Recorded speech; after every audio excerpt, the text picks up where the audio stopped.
تنفقوا من شيء فإن الله به عليم আল্লাহ রাব্বুল আলামিন জন্যই দিদি বলেন বড় গজি গ্রামের মানুষেরা জন্য শুনে নাও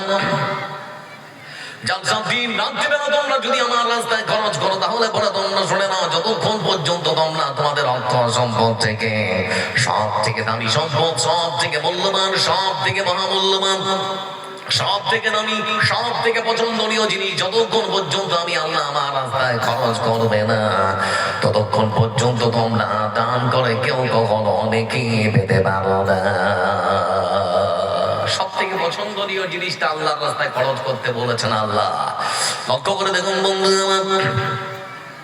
আমাদের অর্থ সম্পদের সব থেকে মহামূল্যবান সম্পদ কারণ আল্লাহ রাব্বুল আলামিন তিনি খরচ করতে বলেছেন আয়াতটা খালি সবে কোরআনে নাযিল হয়েছে ততক্ষণাৎ মদিনার বাড়িতে সব থেকে ধনী মানুষদের মধ্য থেকে একজন ধনী মানুষ যার নাম হলো আবু তালহা রাদিয়াল্লাহু তাআলা আবু তালহা রাদিয়াল্লাহু তাআলা কি নাম বললাম আবু তালহা রাদিয়াল্লাহু তাআলা তিনি ততক্ষণাৎ ছুটে চলে যান মসজিদুন নবীর মধ্যে যাওয়ার পরে তিনি রাসূল সাল্লাল্লাহু আলাইহি ওয়াসাল্লামকে ডেকে বলেছেন হুজুর আমি নাকি শুনলাম আপনার কাছে একখানা কোরআনে কারীমের আয়াত এসেছে আল্লাহ রাব্বুল আলামিন নাকি চেয়েছেন সব থেকে মহামূল্যবান সম্পদ আল্লাহর রাস্তায় খরচ করতে হবে বলে হ্যাঁ আল্লাহ এরকম একটা আয়াত নাযিল করেছে সব থেকে মহামূল্যবান সম্পদ আল্লাহর রাস্তায় খরচ করতে হবে ততক্ষণাৎ বন্ধু আমার আবু তালহা রাদিয়াল্লাহু তাআলা ততক্ষণাৎ রাসূল সাল্লাল্লাহু আলাইহি ওয়াসাল্লামকে ডেকে বলেছেন হুজুর আমার আল্লাহ রাব্বুল আলামিন আমার কাছে সব থেকে মহামূল্যবান সম্পত্তি যদি চান তাহলে বলে আপনাকে বলতে চাই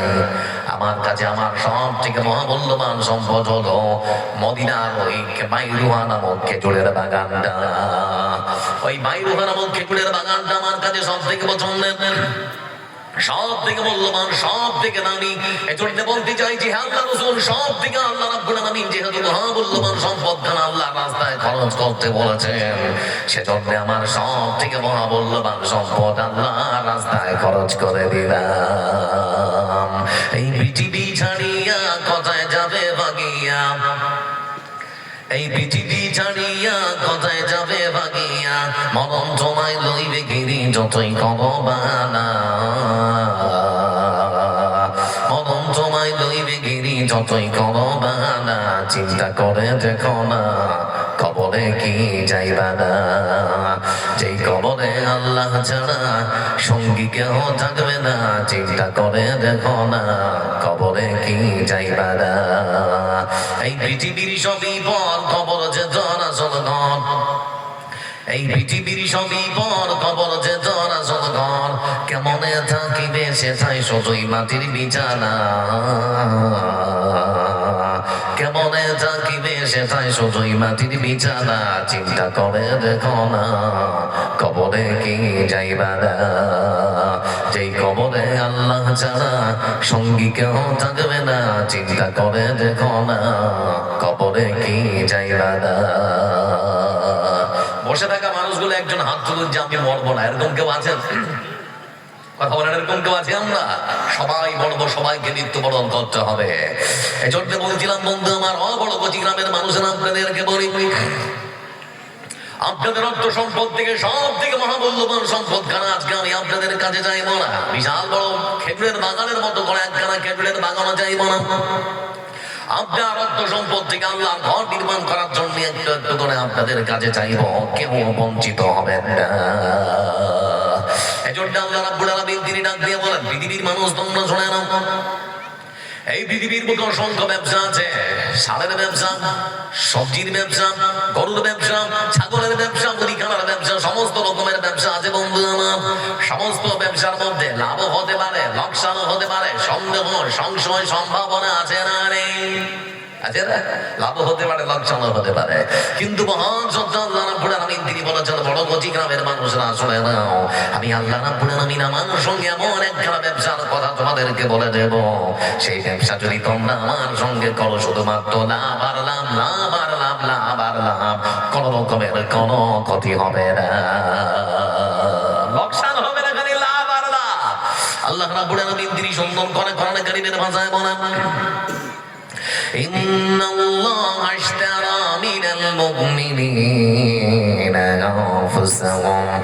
وأموالهم بأن لهم الجنة আল্লাহ রাব্বুল আলামিন তিনি সুন্দর করে কোরআনে কারীমের ভাষায় বলেন আমি আল্লাহ রাব্বুল আলামিন আমার মুমিন বান্দাদের কাছ থেকে তাদের সব থেকে মহামূল্যবান দুটো জিনিসকে কিনে নিয়েছি। আমি আল্লাহ রাব্বুল আলামিন সব থেকে মহামূল্যবান জিনিসের প্রথম নাম্বার যেটা সেটা হলো আমি আল্লাহ রাব্বুল আলামিন আমার মুমিন বান্দাদের তাদের জীবনটাকে কিনে নিয়েছি, তাদের জানকে কিনে নিয়েছি, তাদের মালকে কিনে নিয়েছি। ও পৃথিবীর মানুষ তোমরা শুনে নাও, আমার দিনকে পৃথিবীর বুকে তোমরা তোমাদের জান দিয়ে মাল দিয়ে যদি সাহায্য করতে পারো, সহযোগিতা করতে পারো, সাহায্যের হাত যদি তোমরা বাড়িয়ে দিতে পারো, তাহলে পরে শুনে নাও আমি মহান সত্য আল্লাহ রাব্বুল আলামিন হাসরের ময়দানে এই জিনিস দিয়ে যে ব্যবসা করব সেটা অন্য কিছু নয়, বরং জানার মানের বিনিময়ে আমি আল্লাহ রাব্বুল আলামিন হাসরের ময়দানে আমার পক্ষ থেকে আমার জান্নাত কানা দিয়ে দেব। আজকে জানবীর মালবিন আল্লাহ দিনকে সাহায্য করুন, তাহলেই জান্নাত। লক্ষ্য করে দেখুন বন্ধু আমার, আপনার ধন আছে, মাল আছে, টাকা দিয়েছে, পয়সা দিয়েছে, আল্লাহ আপনাকে সোনা দিয়েছে, চাঁদি দিয়েছে, জায়গা দিয়েছে, জমি দিয়েছে, তারপরে বন্ধু আমার পৃথিবীর বুকে আপনি জান্নাত কেনার সুযোগ পেয়েছেন। বিশ্ব নবী সাল্লাল্লাহু আলাইহি ওয়াসাল্লামের জীবন দশায় একজন এতিম শিশু, যার মা নেই, বাবা নেই, কেউ নেই, তার একটা ছোট্ট খেজুরের বাগান আছে। তো ছোট্ট খেজুরের বাগানটা, খেজুরের গাছগুলো কিছুটা হেলে গেছে। তো প্রতিবেশীর দিকে যখন খেজুর পড়ে যখন আনতে যায়, তখন ও দুটো চারটা কথা ছড়িয়ে দেয়। তো ছোট্ট এতিম বাচ্চা মনে মনে চিন্তা ভাবনা করলো যে আমার খেজুরের বাগানটা আমি সুন্দর করে ঘিরে দেবো, চারিদিকে সুন্দর করে খেজুরের ডালপালা যা আছে ওগুলো কেটে সুন্দর করে বেড়া দিচ্ছে। বেড়া দিতে দিতে বন্ধু আমার ঘেরাটা সুন্দর করে বসাতে বসাতে লক্ষ্য করে দেখা গেল তার প্রতিবেশী আবুল বাবা রাদিয়াল্লাহু তাআলা আনহু, আবুল বাবা আর একখানা খেজুরের গাছ তার দিকে চলে এসেছে।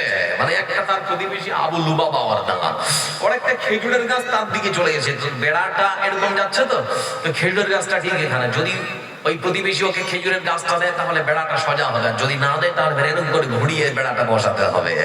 প্রতিবেশী আবুল বাবার কাছে গিয়ে তখন ওই এতিম শিশু বলতে শুরু করেছে, ভাই জান আমার পৃথিবীর বুকে মা নেই, বাবা নেই, আপনার কাছে আসলাম ছোট্ট একটা অনুরোধ করার জন্য, দয়া করে আমার অনুরোধটা রাখতে হবে।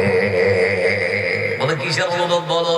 বলে অনুরোধ যেটা সেটা হলো আমি আমার খেজুরের বাগানটা সুন্দর করে গেছিলাম, লক্ষ্য করে দেখলাম আপনার একটা খেজুরের গাছ আমার দিকে চলে এসেছেন। ভাই আমার আপনার ওই একটা খেজুরের গাছ আপনি যদি আজকে আমার হাতে তুলে দেন, তাহলে পরে আমার বেড়াটা সুন্দর সোজা হবে, না হলে পরে বাঁকা হয়ে যাবে। লোকটা তখন বলছে আমার গাছ আমার থাকবে, আমি তোকে দিতে যাবো কেন? মানে এরকম একটা ভাষা আর কি। আমার বন্ধুরে এতিম বাচ্চা আর কি করবে, কিছুই তো করার নেই। এতিম শিশু তখন রাসূলুল্লাহ সাল্লাল্লাহু আলাইহি ওয়াসাল্লামের কাছে গিয়ে বলে, হুজুর আপনার কাছে আসলাম একখানা অনুরোধ করতে, দয়া করে আমার সমস্যার সমাধান করে দিতে হবে। বলে কি এমন সমস্যা, কিসের সমাধান করতে হবে বলো? রাসূলুল্লাহ সাল্লাল্লাহু আলাইহি ওয়াসাল্লামকে এতিম শিশু তখন বলতে শুরু করেছে, হুজুর আমি আমার খেজুরের বাগানটা সুন্দর করে বেড়া দিয়ে গেছিলাম, লক্ষ্য করে দেখলাম আমার প্রতিবেশীর একখানা খেজুরের গাছ আমার দিকে চলে এসেছে। আমি তার বাড়িতে গেলাম, অনুরোধ করলাম ওই একখানা খেজুরের গাছ দেওয়ার জন্য, কিন্তু কোনো মতো সে রাজি হলো না। আল্লাহ রাসূল কিন্তু আমার মনের মধ্যে বিশ্বাস, আপনি যদি আমার হয় তাকে অনুরোধ করেন আপনার কথা সে ফেলতে পারবে না। হুজুর আমার জন্য কি একটু বলা যাবে? রাসূলুল্লাহ সাল্লাল্লাহু আলাইহি ওয়াসাল্লাম সেই এতিম বাচ্চাকে বললেন তাকে ডেকে নিয়ে আসো। ডেকে নিয়ে আসার পর রাসূলুল্লাহ সাল্লাল্লাহু আলাইহি ওয়াসাল্লাম আবুল বাবাকে ডেকে বললেন, আবুল বাবা তোমার কাছে ছোট্ট একটা অনুরোধ আছে। বলে কিসের অনুরোধ? বলে আমি নাকি শুনলাম তোমার একখানা খেজুরের গাছ ওই এতিম বাচ্চার দিকে চলে এসেছে, যে অনুরোধ করব সেটা হলো একটা খেজুরের গাছ ওই এতিম বাচ্চার হাতে তুমি তুলে দাও। আল্লাহ তো তোমাকে অনেক দিয়েছে, তো একটা খেজুরের গাছ এতিম শিশুটাকে দিয়ে দাও। সেই লোক তখন বলতে শুরু করেছে, আল্লাহ রাসূল আমার গাছ আমারই থাকবে, আমি কাউকে দিতে পারবো না। আমার গাছ আমি যদি কাউকে না দেই, কিছু বলার আছে? এরা বলে না কিচ্ছু বলার আছে, কিচ্ছু বলার নেই। বিশ্ব নবী সাল্লাল্লাহু আলাইহি ওয়াসাল্লাম কিছু নিরাপদ অবলম্বন করার পর তিনি আবার বলছেন, বলো বাবা রে তোমার কাছে গাছটা এমনিতে কিনবো না, তুমি আমাকে বলো কত টাকা হলে বিক্রি করবে। আচ্ছা এমনি নিব না, বলো তো কত টাকা দিয়ে বিক্রি করবে? আবুল বাবা রাদিয়াল্লাহু তাআলা তিনি তখন বলেন, হে আল্লাহর রাসূল আপনাকে তো বলে দিয়েছি আমার গাছ আমারই থাকবে, এমনি দেওয়া দেবো না, আমার টাকা তো বিক্রি করবো না, কোনোভাবেই এই গাছ আমি বিক্রি করবো না। রাসূলুল্লাহ সাল্লাল্লাহু আলাইহি ওয়াসাল্লাম কি চেষ্টা করলেন, কিন্তু তার উপরেও সম্ভব হলো না। কিছুক্ষণ আবার চুপ করে থাকার পর তৃতীয়বার আল্লাহ রাসূল বলছেন, আবু বাবা শুনে নাও, তোমার ওই একখানা খেজুরের গাছ, পৃথিবীর ওই একখানা খেজুরের গাছ আজকে যদি তুমি এতিম বাচ্চার হাতে তুলে দাও, তাহলে পরে শুনে নাও দুনিয়ার কোন খেজুরের গাছের জামিনদার আমি রাসূল তোমার জন্য হব না, বরং ওই একখানা খেজুরের গাছের বিনিময়ে আমি রাসূল তোমার জন্য জান্নাতের একখানা খেজুরের গাছের জামিনদার হয়ে যাব। এবার অন্তত দাও, তুমি দুনিয়াতে একটা খেজুরের গাছ দাও, আমি তোমার জন্য জান্নাতে একটা খেজুরের গাছের ব্যবস্থা করে দেবো। তারপরেও সে বলে, আল্লাহ রাসূল আমি তো বলে দিয়েছি আমার গাছ আমারই থাকবে, আমি কাউকে দেবো না, এমনিতেও দেবো না, টাকা তো বিক্রি করবো না। আবার আমি আমার ওই একটা খেজুরের গাছ জান্নাতের খেজুরের গাছের বিনিময়ে দেবো না, আমার গাছ আমারই থাকবে, কারো কাছে আমি আমার গাছ দিতে পারবো না। আর কিছু বলার আছে সুযোগ আছে? এরা বলেন আর কিছু আছে? কিচ্ছু নেই। সেই সাহাবী তখন উঠে চলে গেল নিজের বাড়ির। বন্ধু আমার, আপনারা যেভাবে বসে আছেন না, ওরকমই মজলিসে বসেছিলেন আরেকজন সাহাবী, যার নাম হলো বন্ধু আমার আবু দাহদা রাদিয়াল্লাহু তাআলা আনহু। সেই সাহাবী তখন উঠে দাঁড়িয়ে রাসূলুল্লাহ সাল্লাল্লাহু আলাইহি ওয়াসাল্লামকে বলতে শুরু করেছেন, হে আল্লাহর রাসূল, আপনার কাছে আমার ছোট্ট একটা অনুরোধ। বলে কি? বলে আমি কি একটু চেষ্টা করে দেখবো? আপনি তো অনেক কিছু করে বললেন, আপনার কথা যে শুনবো না, আমি কি একটু চেষ্টা করে দেখতে পারি? তো আল্লাহর রাসূল বলছেন, আরে আবু দাহদা, আমি এত কিছু করে বললাম, আমাকে দিল না তো তোমাকে কি দিবে? আচ্ছা দেখো, যদি দেয় যাও, তার বাড়িতে যাও, যদি রাজি হয়ে যাও। দৌড় দিয়েছেন তার বাড়ির দরজাটার সামনে, কড়া নাড়িয়েছেন বন্ধু আমার। দাঁড়ানোর পর তিনি তখন বলতে শুরু করেছেন, ভাই আবুল বাবা বাড়িতে কি আছো? বলে হ্যাঁ। বলে বেরিয়ে একটু আসা যাবে, তোমার সঙ্গে কথা আছে। ভিতর থেকে তখন আবুল বাবা বলতে শুরু করেছে, ভাই আবু দাহদা বাইরে যাব, কিন্তু আগে বলতে হবে ওই খেজুরের গাছ দিয়ে যদি কোনো কথা বলতে চাও তাহলে বলে দরজা খুলবো না। আগে বলো খেজুরের গাছ নিয়ে কোনো কথা আছে নাকি, মানে এরকম একটা কথা আর কি। আমার বন্ধুরা ততক্ষণ আবু দাহদা রাদিয়াল্লাহু তাআলা আনহু তিনি তখন বলেন, ভাই একটু বেরিয়ে আসো না, কথা আছে, কিছু কথা আছে। যেই বেরিয়ে এসেছে বন্ধু আমার, হাতটা খপ করে ধরে তখন বলতে শুরু করে, ভাই আবুল বাবা, দুনিয়ার কোন জিনিস নিয়ে তোমার সঙ্গে আলোচনা করার জন্য আসেনি, বরং ওই খেজুরের গাছটা দিয়ে তোমার সঙ্গে আলোচনা করতে এসেছি। তো বলে, ভাই তোমার মাথা ঠিক আছে? বলে কেন? বলে বিশ্ব নবীকে বলে আসলাম দিব না, তো তোমাকে কি দিব? তুমি কি পাগল নাকি? তুমি কি আমাকে রাজি করতে পারবে? আল্লাহ রাসূল যেখানে রাজি করতে পারবো না, তুমি এসেছো ছোটে, তোমার মাথা খারাপ। ঠিক সেই সময় বন্ধু আমার আবু দাহদা রাদিয়াল্লাহু তাআলা আনহু তিনি তখন কথা না বাড়িয়ে বলতে শুরু করেছেন, ভাই আবুল বাবা তোমাকে বলতে যাচ্ছি, মদিনার মাটিতে সবথেকে যে একটা বড় খেজুরের বাগান আছে সেটা কার? বলে তোমার। বলে বড় সেই বিশাল বড় খেজুরের বাগানটার মধ্যে একটা অট্টালিকা, একটা রাজপ্রাসাদের মতো বাড়ি আছে, সেটা কার? বলে সেটাও তোমার। বলে ভাই আমার রাজপ্রাসাদের ওই বাড়িটার মধ্যে একটা মিষ্টি পানির কুয়া আছে, বলে সেটা কার? বলে সেটাও তোমার। বলে ও ভাই আবুল বাবা তোমাকে বলতে চাচ্ছি, তুমি যদি আজকে আমার হাতে ওই একটা খেজুরের গাছ তুলে দিতে পারো, আমার বিশাল বড় খেজুরের বাগানটা, বাগানের মধ্যে বিশাল বড় রাজপ্রাসাদটা, আবার ওই রাজপ্রাসাদের মধ্যে বিশাল বড় মিষ্টি পানির কুয়াটা, বিশাল বড় খেজুরের বাগান, বিশাল বড় রাজপ্রাসাদ বাড়িটা, আবার খেজুরের সেই মিষ্টি পানির কুয়াটা, সব কিছু তোমার হাতে তুলে দেবো, কিন্তু তোমার কাছে আমার একটা ছোট্ট অনুরোধ, তোমার ওই একটা খেজুরের গাছ আমি যে কোনো মূল্যে তোমার কাছ থেকে নেব। ভাই রাজি হলো না, তোমাকে একটা অনুরোধ করছি, ওই গাছটা দাও না। তখন ও বলছে যে আমি না হয় আপনার থেকে একটু গরিব মানুষ, সেজন্য আমার সঙ্গে রহস্য করছেন নাকি, ঠাট্টা করছেন নাকি, মানে যেভাবে আমরা বলি আর কি। আমার বন্ধুরা আবু দাহদা রাদিয়াল্লাহু তাআলা আনহু তিনি তখন বলেন, ও ভাই আবুল বাবা তোমাকে বলতে যাচ্ছি, তোমার সঙ্গে আমি ঠাট্টা করতে আসিনি, মজাক করতে আসিনি, তোমাকে সত্যি করে বলতে যাচ্ছি, যদি দাও তাহলে বলে আমার বিশাল বড় খেজুরের বাগান, আমার রাজপ্রাসাদ, আমার মিষ্টি পানির কুয়াটা, সব কিছু তোমার হাতে তুলে দিব। দিবে দিবে, রাজি হও? তো তখন রাজি হয়ে গিয়েছে, একেবারে লেখাপড়া পাকা। আমার বন্ধুরা লেখাপড়া যখন পাকাপাকি হয়, রাসূলুল্লাহ সাল্লাল্লাহু আলাইহি ওয়াসাল্লামের কাছে গিয়ে তখন আবু দাহদা রাদিয়াল্লাহু তাআলা আনহু তিনি তখন বলছেন, আল্লাহর রাসূল কাজ হয়ে গেছে। কাজ হয়ে গেছে। বিশ্ব নবী সাল্লাল্লাহু আলাইহি ওয়াসাল্লাম তিনি তখন বলেন কি কাজ? বলে যে কাজের জন্য গিয়েছিলাম সেই কাজ হয়ে গেছে। আল্লাহ রাসূল খেজুরের গাছটা আমি নিয়ে এসেছি, রাজি হয়ে গেছে। রাসূলুল্লাহ সাল্লাল্লাহু আলাইহি ওয়াসাল্লাম তখন বলছেন আবু দাদা কেমন করে রাজি করালে একটা বার কি আমাকে বলা যাবে? আবু দাদা রাদিয়াল্লাহু তাআলা হযরত যখন বলতে শুরু করেছেন আল্লাহ রাসূল ওই একখানা খেজুরের গাছ কেনার জন্য আমি আবু দাদা রাদিয়াল্লাহু তাআলা বিশাল বড় খেজুরের বাগান, বিশাল বড় রাজপ্রাসাদ, বিশাল বড় রাজপ্রাসাদের মধ্যে মিষ্টি পানির কুয়াটা সব কিছুর বিনিময়ে একখানা খেজুরের গাছ আপনার কাছে নিয়ে এসেছি। কি করলে কি করলে? এত বড় ক্ষতি করে দিলে, এত বড় ক্ষতি করে দিলে। বলে হুজুর এত বড় ক্ষতি করে নেই, আমি আপনার মুখে শুনেছি দুনিয়ার এই সম্পদ এবং জান্নাতের একখানা খেজুরের গাছ যেখানে কেনার সুযোগ এসেছে, এই সুযোগ আমি হাতছাড়া করতে পারিনি। হাতছাড়া করতে চাইনি, সেজন্য আমার সব সম্পদ যদি বিলীন করে দেওয়ার দরকার পড়তো সব কিছু বিলীন করে দিতাম, তারপরও যে কোনো মূল্যে আল্লাহর জান্নাতের খেজুরের গাছটা কিনতাম। বিশ্ব নবী সাল্লাল্লাহু আলাইহি ওয়াসাল্লাম তিনি তখন বলেন আবু দাদা আচ্ছা যাই, তুমি যখন গাছটা নিয়ে এসেছো তাহলে পরে দিয়ে দাও। বলে হুজুর এমনিতে তো দেবো না, শর্ত আছে। বলে কি শর্ত? বলে আপনি যেমন করে তাকে বলেছিলেন ওই একখানা খেজুরের গাছ যদি আপনি তুলে দিতে পারেন তাহলে পরে আপনি তার জন্য জান্নাতের যেমন করে একটা খেজুরের গাছের জামিনদার হতে চেয়েছিলেন, আল্লাহ রাসূল আপনি যদি আমার সঙ্গে সেই শর্ত করেন, আমার সঙ্গে সেই ওয়াদা করেন, তাহলে পরে এই খেজুরের গাছটা তিন বাচ্চার হাতে তুলে দেব, না হলে পরে এই গাছ আমিও তার হাতে তুলে দেব না।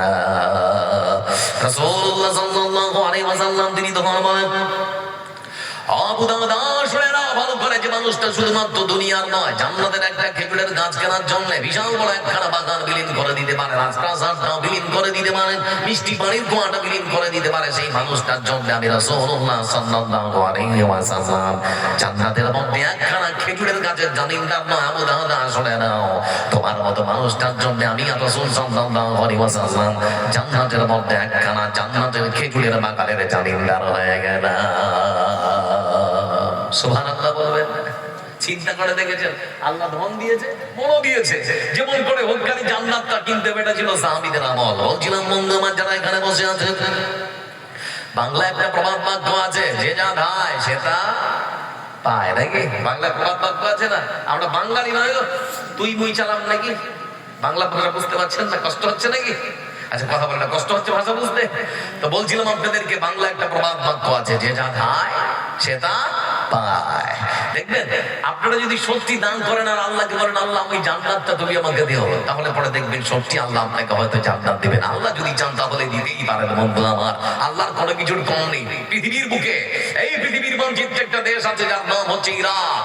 ইরাকের বাগদাদ শহরে একজন বিখ্যাত মুহাদ্দিস, একজন আলেম দ্বীন, একজন মহাপণ্ডিত, একজন হাদিসের বিশারদ জন্মগ্রহণ করেছিলেন যার নাম হচ্ছে ইমাম আহমদ ইবনে হাম্বল রাহিমাহুল্লাহ।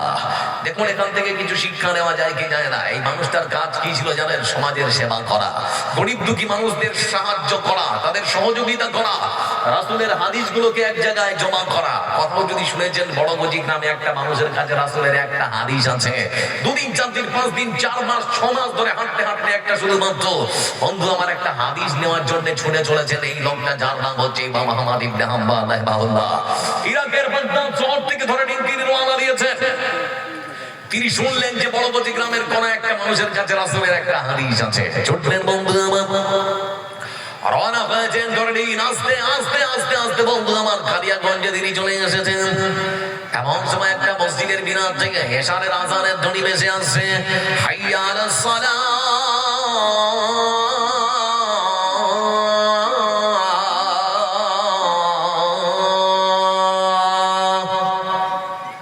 সমুদ্র কণ্ঠে যখন আযানের ধ্বনি কানের মধ্যে এসে ধাক্কা লেগেছে, ইমাম আহমদ ইবনে হাম্বল রাহিমাহুল্লাহ তিনি ততক্ষণ মসজিদের মধ্যে রওনা হয়েছেন।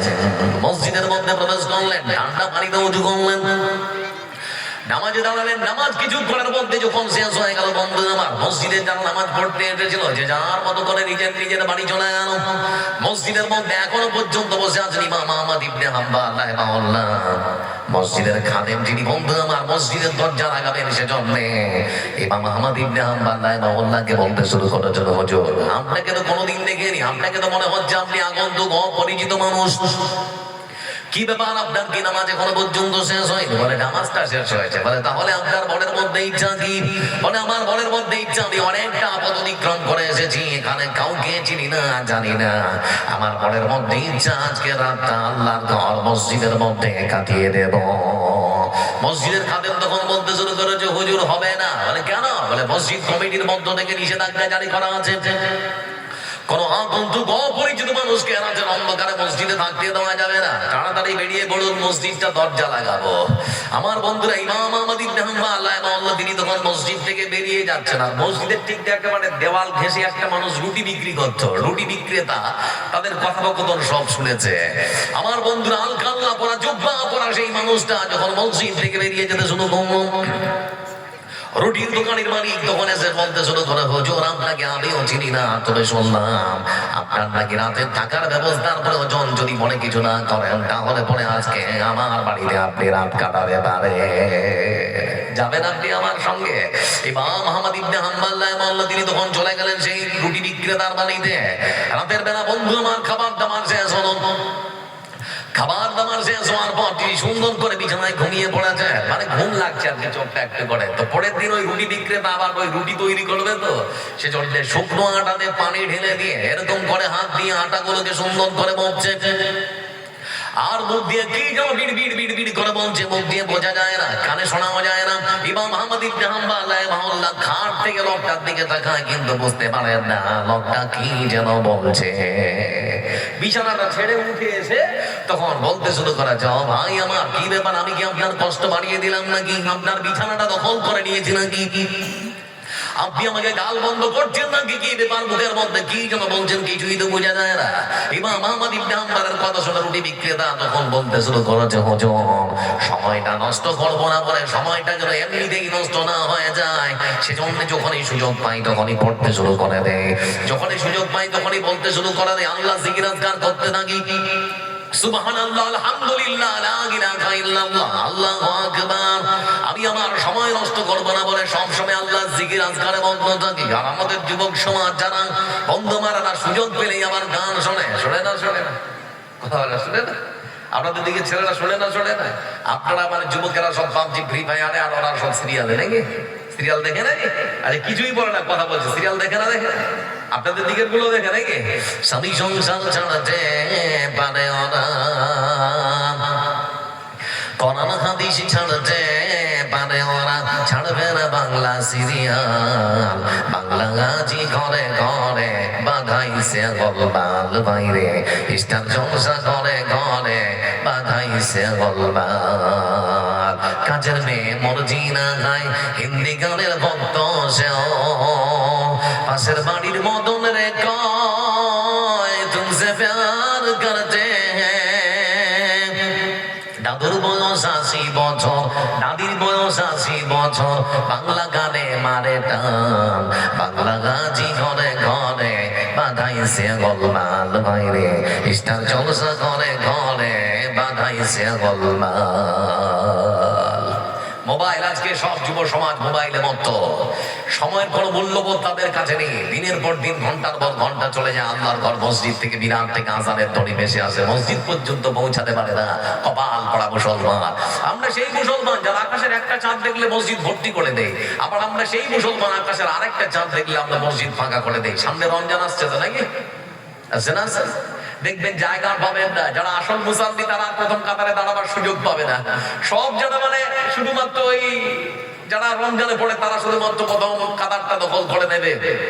আর যেই ঈদের নামাজটা পড়ে দিল তখন বলল, আল্লাহ তুই কি আর মুই কি হয়ে গেছে, বাকি 11 মাসে পড়ে আমি বিশ্রাম করি। আচ্ছা বলুন, সারা পৃথিবীর মানুষ যদি নামাজ না পড়ে আল্লাহর কোনো ক্ষতি হবে?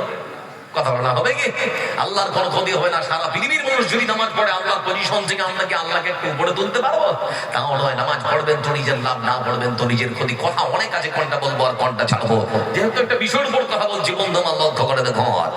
এই সেই আহমদ ইবনে হাম্বল রাহিমাহুল্লাহ রুটি বিক্রেতাকে জিজ্ঞেস করছিল, ভাই আমার এত জিকির আজকার করে, এত আল্লাহর স্মরণ করে, কোনো লাভ হয়েছে নাকি? রুটি বিক্রেতা তখন বলতে শুরু করে, জোর বলবো কি, এই জিকির আজকারের এত বেশি পাওয়ার, আমি আমার আল্লাহর কাছে যা চেয়েছি তাই আমার আল্লাহ আমাকে দিয়েছে।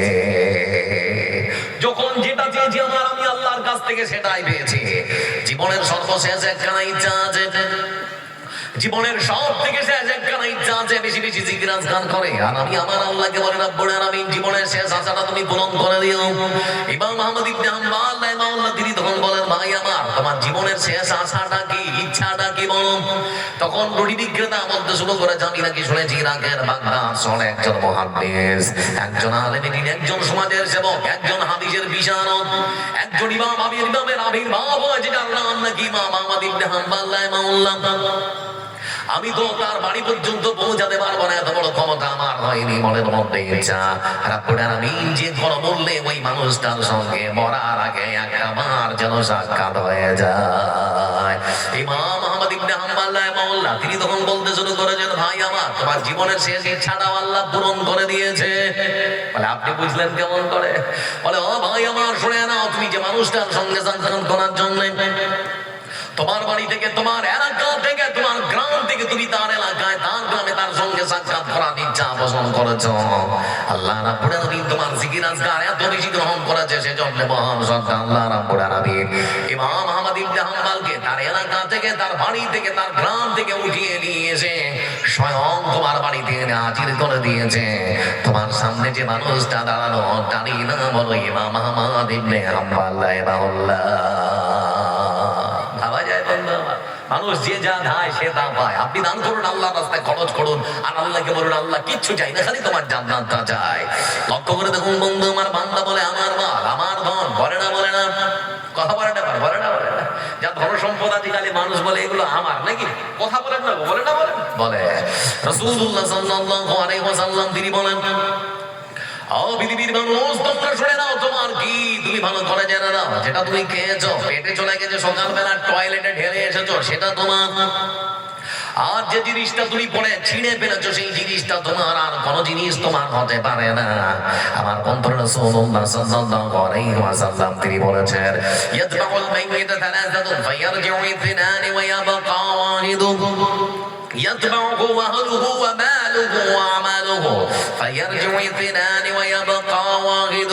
রাসূলুল্লাহ সাল্লাল্লাহু আলাইহি ওয়াসাল্লাম তিনি সুন্দর করে বলেছেন, বড় কঠিন মানুষেরা তোমরা শুনে নাও, কোন একটা মানুষের শরীর থেকে যখন রূহ নামক জীবনটা বেরিয়ে যায়, সেই মানুষটাকে সুন্দর করে যখন সাদা কাপড় পরিয়ে দেওয়া হয়, বন্ধু আমার, ওই বাড়ি থেকে মানুষটাকে যখন কবর পর্যন্ত নিয়ে যাওয়া হয়, বাড়ি থেকে মানুষটার সঙ্গে কবর পর্যন্ত তিনটে জিনিস যায়। কটা বললাম? কথা বলেন কটা? আমার বন্ধুরা, তিনখানা জিনিস যায়। প্রথম নাম্বার আপনার মসজিদের যে খাট, যে খাটটা তৈরি করেছেন, যে খাটে করে আপনাকে কবর পর্যন্ত নিয়ে যাওয়া হবে, সেই খাটটা যায়। আর যারা আপনাকে মাটি দেওয়ার জন্য এসেছে, আপনার আত্মীয় স্বজন, পরিবার পরিজন, আপনার বন্ধু বান্ধব, আপনার পড়োশি, পাশের গ্রামের লোক যারা আপনাকে মাটি দিতে এসেছে, যারা অংশগ্রহণ করতে এসেছে, তারা কবর পর্যন্ত যায়।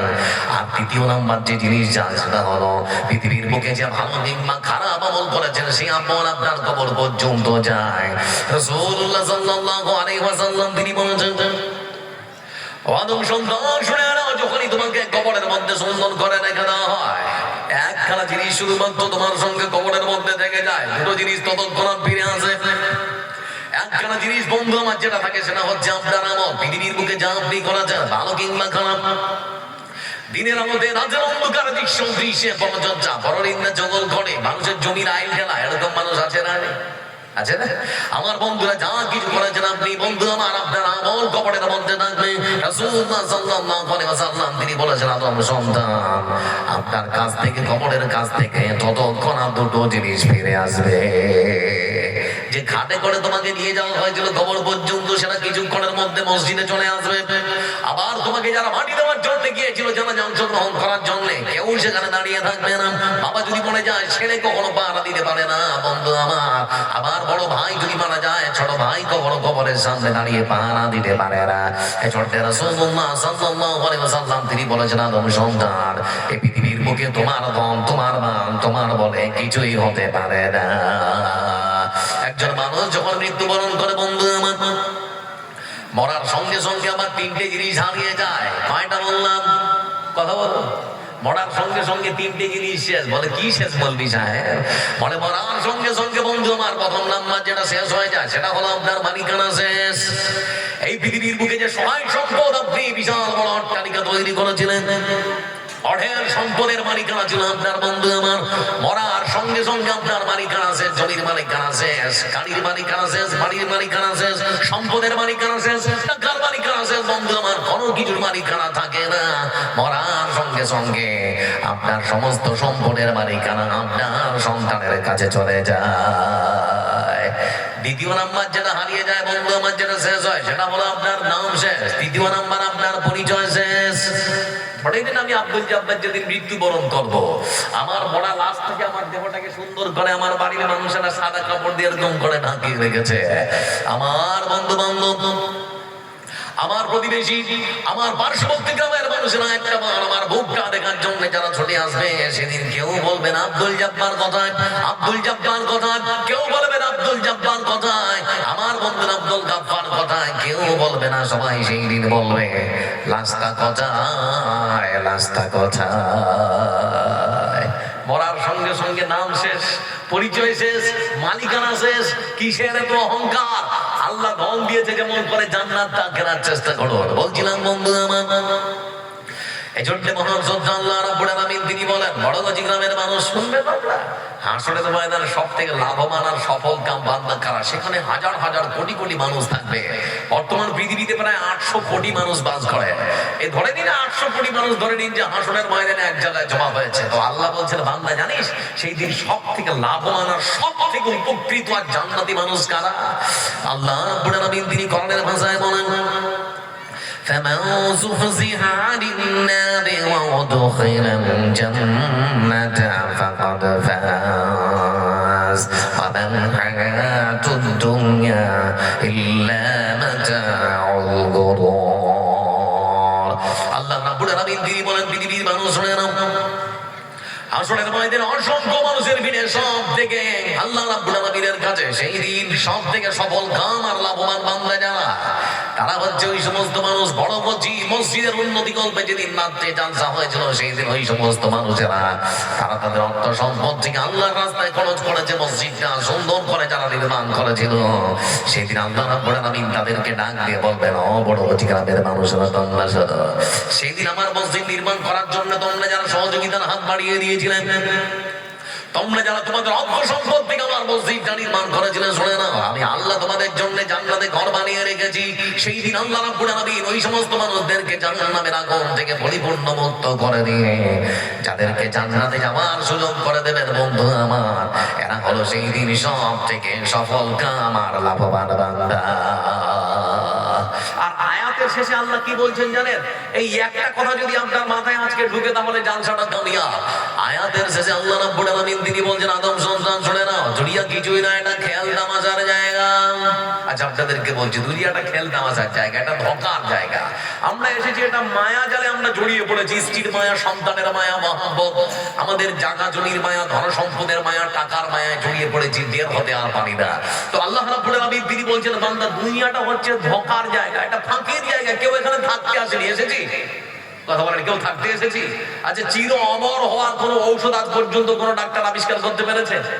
চির অমর হয়ে থাকবে এমন একটা ঔষধ যদি কেউ আবিষ্কার করতো, ধন সম্পদ সব বিক্রি করে আগে মানুষ ওটা গেল, আগে মানুষ ওটা কিন্তু সেরকম কোন ঔষধ এখনো পর্যন্ত আবিষ্কার হয়নি বন্ধু আমার। লক্ষ্য করে দেখুন আমার দিকে, আল্লাহ রাব্বুল আলামিন তিনি সেজন্য বলছেন, বান্দা দুনিয়াটা একটা ধোঁকার জায়গা, ফাঁকির জায়গা। আচ্ছা আপনাদেরকে বুঝাবো কেমন করে? আমার দিকে দেখা, আমার সমবয়সী যারা বা আমার থেকে যাদের বয়স বেশি, বিকেল বেলা আমরা আমাদের চাচাতো ভাই বোন গ্রামে যারা আছি সম্পর্কে, ভাই বোন এটা ওটা যারা লাগি সম্পর্কে, সুন্দর করে আগে আমরা ধুলো দিয়ে ঘর বানাতাম। মনে পড়ছে আপনাদের? মনে পড়ছে না? পড়ে ধুলো দিয়ে ঘর তৈরি করতাম। আর এই ছোট ছোট বাটি ছিল, ওগুলোর মধ্যে গাছের পাতা ছিঁড়ে নিয়ে এসে বলতাম, এটা ভাত, এটা তরকারি, এটা আর কিছু, এরকম বলতাম না। সময় একটা এমন গেছে যে আমরা 10 জন 12 জন 20 জন বন্ধু মিলে একটা ব্যাট, 3টে স্টেম, একটা বল কিনবো, তার পয়সা জোগাড় করতে পারিনি। কিন্তু আমরা 20 জন বন্ধু ঠিকই মাঠের মধ্যে জমা হয়ে যেতাম। এখন একাই সেরকম একটা নয়, বরং কয়েক জোড়া ব্যাট কিনতে পারবো, কয়েক জোড়া স্টাম্প কিনতে পারবো, ওরকম কয়েক ডজন বল কিনে দিতে পারবো। কিন্তু 20 জন বন্ধুকে আর মাঠের মধ্যে জড়ো করা একেবারে অসম্ভব হয়ে গেছে, খুঁজে পাওয়া যায় না। খুঁজে পাওয়া যাচ্ছে, সবাই মোবাইলে ব্যস্ত, নাকি? সব মোবাইলে ব্যস্ত, শরীর চর্চা হচ্ছে না এখন, সবার হাতে হাতে মোবাইল চলে গেছে। বলছিলাম বন্ধু আমার, সুন্দর করে আমরা খেলাধুলা করছি, ওই ধুলোর বাড়িতে খেলছি, খেলতে খেলতে খেলতে খেলতে বেলাটা ডুবে গেছে। তো আজান হচ্ছে মসজিদের মিনার থেকে, সন্তানের মা তখন সন্তানকে ডাকছে, বলে এই বেটা তাড়াতাড়ি করে বাড়ি আয়। সন্তানকে মা ডাকে, বলে বেটা দেরি করিস না, তাড়াতাড়ি করে বাড়ি আয়। সন্তান তখন ডেকে বলে মা, বলে কি রে? বলে আর একটু খেলবো, এখনই যাবো না। বলে কেন? বলে এই ধুলো দিয়ে তৈরি করা বাড়িটার মধ্যে এত মায়া, এত ভালোবাসা জন্মে গেছে, এত তাড়াতাড়ি এই বাড়িটা থেকে যাওয়ার মন করে না। তোর মা তখন বলছে, দেখ পাগলা কথা, কারণ ধুলো দিয়ে তৈরি করা বাড়ি, ওটাতে থাকতে হয়। তোর জন্য একটা যে বাড়ি তৈরি করা আছে, সেই বাড়িতে রাত কাটাতে হবে। ধুলোর বাড়িতে কেউ কখনো রাত কাটায় না, বেরিয়ে আয়। ধুলো দিয়ে তৈরি করা বাড়িতে কেউ কখনো রাত কাটাতে পারে না, বেরিয়ে আয়। সন্ধ্যা লেগে গেছে, তারপরেও বন্ধু আমার সন্তান যদি বলে মা এত সুন্দর করে ধুলো দিয়ে তৈরি করলাম বাড়িটা, এখনো তো আমার থাকতে মন করছে, যেতে মন চায় না। সন্তান যদি বেরিয়ে না আসে বন্ধু আমার, ততক্ষণাৎ মা পৌঁছে যাবে। মা গিয়ে সন্তানের হাতটা ধরে টানতে টানতে বলবে, পাগল কোথাকার, ধুলো দিয়ে তৈরি করা বাড়িতে কেউ থাকে নাকি? ওটা ধুলোর বাড়ি, এখানে কিছুক্ষণের জন্য খেলাধুলা হয়েছে, এবার শেষ, এবার নিজের বাড়িতে যেতে হবে। আমার বন্ধু তারপর সন্তান যদি বের না হতে চায়, মা ততক্ষণাৎ টেনে বের করে নিজের বাড়িতে নিয়ে যাবে। বন্ধু আমার, এই পৃথিবীর মানুষেরা, বড় গ্রামের মানুষরা বিশাল বড় বড় অট্টালিকা বানিয়েছেন, রাজপ্রাসাদ বানিয়েছেন। বন্ধু আমার, মাত্র 60 বছর, 65, 70 বছর, 80 বছর, এই পৃথিবীর বুকে মৃত্যু ঘন্টা যখন বেজে যাবে বন্ধু আমার, মহান সত্তা আল্লাহ রাব্বুল আলামিনের পক্ষ থেকে তখন ডাক দিয়ে বলা হবে, আব্দুর রহমান, আব্দুল জব্বার, সময় শেষ, সন্ধ্যা লেগে গেছে, আর টাকা হবে না, এবার তাড়াতাড়ি করে বেরিয়ে আয়, বেরিয়ে আয়, সময় শেষ। তারপরেও যদি আল্লাহর কোন বান্দা বলে, রব্বুল আলামিন এখনই তো খালি বাড়িটা তৈরি করলাম, 2 বছর, 4 বছর, 10টা বছর হলো, আরো কয়েকটা বছর থাকবো। আল্লাহর কোন বান্দা যদি বন্ধু আমার থাকতে যায়, কোন বান্দা থাকতে পারে না। মৃত্যু ঘন্টা যদি কোনো মানুষের বেঁচে যায়, মানুষ যদি মনে করে পৃথিবীর বুকে আমি থাকবো, তারপরেও থাকতে পারে না। মালাকুল মাউত আসবে ততক্ষণ আপনার রাজপ্রাসাদ থেকে, আপনার সুন্দর বাড়িটা থেকে, আপনার টাইলস বসানো সুন্দর করে মার্বেল দিয়ে তৈরি করানো বাড়িটা থেকে আপনাকে টেনে বের করে কবর পর্যন্ত পৌঁছে দেবে। এই জন্য বন্ধু আমার লক্ষ্য করে দেখুন, আল্লাহর কাছে আত্মসমর্পণ করুন, আল্লাহ সুনাম দেখে দিয়েছে। এই পৃথিবীর মানুষ যদি তার নিজের শরীরটা মাথা থেকে পা পর্যন্ত নিয়ে গবেষণা করে, তাহলে আল্লাহর কাছে আত্মসমর্পণ করতে বাধ্য। নিজের যে ধন সম্পদ আছে সেটাও আল্লাহর রাস্তায় খরচ করতে বাধ্য। আচ্ছা, যারা আপনারা বসে আছেন, দেখুন আপনারা তো সব বেশিরভাগ মানুষ সাইকেল থেকে মোটর সাইকেলে এসেছেন, আবার 4 চাকাও নিয়ে বেড়াচ্ছেন না বেড়াচ্ছেন। একটা যে টায়ার আমরা চালাচ্ছি, 2 বছর, 4 বছর, 5 বছর হয়ে গেলে সেটা ক্ষয় হয়ে যায়, সেটা তখন পাল্টাতে হয়, হয় না? আল্লাহ আপনাকে দুটো পা দিয়েছে, যতদিন বাঁচবেন ততদিন এই পা আপনাকে হেঁটে চলার আপনাকে ক্ষমতা দিয়েছে। কোনোদিন পা পাল্টাতে হয় না। যতদিন বাঁচবেন যতদিন আপনার চোখ আপনাকে আলো দেবে, কোনোদিন পাল্টাতে হয় না। যতদিন আপনি পৃথিবীর বুকে বাঁচবেন বন্ধু আমার, লক্ষ্য করে দেখুন, প্রত্যেকটা পার্টস আপনার চলাচল করবে, আপনাকে সাহায্য করবে, সহযোগিতা করবে, কোনোটা পাল্টাতে হবে না। ধরে নিন আপনার কলিজাটা শেষ হয়ে গেছে, পচে গেছে। আচ্ছা বলুন, পৃথিবীর সব থেকে কাছের আপনার নিশ্চয়ই আপনাকে এই কলিজাটা সে দেবে না? বলে না, দিবে? কথা যে বলছেন না, দিবে নাকি? আপনাদের গুলো মনে হয় দিবে নাকি? কেউ দেবে না। ধরে নিন আপনার ফুসফুসটা, লিভারটা নষ্ট হয়ে গেছে, আপনি যদি আপনার স্ত্রীকে বলেন, হে দে, আমার লিভারটা নষ্ট হয়ে গেছে, আমার পৃথিবীতে বাঁচার খুব ইচ্ছা আছে, তুই মনে যা, তোর লিভারটা আমাকে দে, দিবে কি? কখনো দেবে না। আল্লাহর কাছে আত্মসমর্পণ করুন। আল্লাহর এত কিছু নিয়ামত আল্লাহ আপনাদেরকে দিয়েছেন, তারপরেও আল্লাহর রাস্তায় খরচ করতে পারছেন না। বড় মানসিকতা তৈরি করুন, উদারপন্থী হন, সংকট জীবন যাপন করবেন না। আপনি চিন্তা ভাবনাটাকে একটু উদার করুন। এত দিচ্ছেন কিন্তু কমছে না, দিনের দিন আরো বাড়ছে না? কথাটা বাড়ছে না? যতই দিচ্ছেন ততই মনে হচ্ছে যেন ধনমাল বেশি হচ্ছে। আমি আপনাদেরকে আমার জীবনের একটা কথা বলি। আমি লেখাপড়া করেছি ডেমারি মাদ্রাসায়, গোলাম আহমদ মর্তুজা সাহেবের মাদ্রাসা। নাম শুনেছেন অবশ্যই আপনারা, লোকটা আছেন না? চলে গেছেন। উনিও পরলোক গমন করেছেন, যার জন্যে ওনার জন্যে মন থেকে দোয়া করে, আল্লাহ সেই মানুষটার জন্য তুমি জান্নাতের উচ্চ মাকাম দান করো, আমরা বলি আমিন। এই জাতির জন্য অপূরণীয় ক্ষতি, যে ক্ষতির আর কখনো পূরণ হবে না। তো বলছিলাম বন্ধু আমার, সেখানে লেখাপড়া শেষ করার পর হুগলি জেলাতে আমি থেকেছি 5টা বছর, সেখানে লেখাপড়া করিয়েছি 5 বছর। তো হুগলি জেলার পান্ডুয়া বলে একটা জায়গা আছে, নাম শুনেছেন না? শুনেছি, ব্যান্ডেল স্টেশন থেকে বেশি দূরে নয়, কাছে পান্ডুয়া বলে একটা জায়গা। তো ওই জায়গায় একটা গ্রাম আছে মংলা বলে। তো ওই গ্রামের মধ্যে একটা মানুষ তার পরিবারকে নিয়ে, বয়সটা 70 বছর, 70 বছরের বৃদ্ধ মানুষটা তার পরিবারকে নিয়ে ডাইনিং টেবিলে সুন্দর করে দুপুর বেলা বসে ভাত খাচ্ছে। তো ভাত খেতে খেতে খেতে খেতে বাঙালির প্রধান খাদ্য মাছ আর ভাত খেতে খেতে বুকের বাম পাটরে প্রচন্ড ব্যথা, এত ব্যথা হতে শুরু করেছে। লোকটা চিৎকার করছে, ব্যথা, আমি মনে হয় আর বাঁচবো না, মরে যাবো, তাড়াতাড়ি করে আমাকে হাসপাতাল নে, সন্তান তাড়াতাড়ি করে আমাকে হাসপাতাল নে, না হলে পরে যাবো। বাড়িতে ছিল বুলেরো গাড়ি, তাড়াতাড়ি করে তার বৃদ্ধ বাবাকে সঙ্গে করে চুঁচুড়ো সদর হাসপাতালে অ্যাডমিট করা হলো। চুঁচুড়ো সদর হাসপাতাল নিয়ে যাওয়ার পর বুকের ইসিজি করা হলো, রক্তের নমুনা নেওয়া হলো। বুকের ছবি করার পর ডাক্তারের পক্ষ থেকে বিকেল বেলা রিপোর্ট দিয়ে জানানো হচ্ছে, ভাইজান আপনার বাবার হার্টের মধ্যে ব্লকেজ ধরা পড়েছে, হার্টের রক্ত নালীর মধ্যে চর্বি জমে গেছে, রক্ত ঠিক মতো সাপ্লাই হতে পারছে না, তাড়াতাড়ি করে যদি অপারেশন না করেন যে কোনো মুহূর্তে রক্ত বন্ধ হয় আপনার বাবা স্ট্রোক করে মারা যেতে পারে। ছোট্ট বাচ্চা মানে সেই বৃদ্ধ বাবার ছেলে তখন বলছে, ভাইজান ডাক্তার বাবু তাহলে দেরি কিসে, তাড়াতাড়ি করে অপারেশন শুরু করুন। তো ডাক্তার তখন বলছে, সরকারি হাসপাতালে আমাদের সেরকম কোনো সুযোগ নেই, আপনারা নার্সিং হোমে দিয়ে যান। সন্ধ্যাবেলা ঠিক সেই সময় তার বাবাকে সঙ্গে করে তখন অ্যাম্বুলেন্সে করে কলকাতা সিটি নার্সিং হোমে অ্যাডমিশন করা হলো। সিটি নার্সিং হোমে যখন ভর্তি করা হলো, রাত তখন 8:30। রিপোর্ট দেখার পর ডাক্তার বলছে, ভাই তাড়াতাড়ি করে অপারেশন না করলে যে কোনো মুহূর্তে মারা যেতে পারে।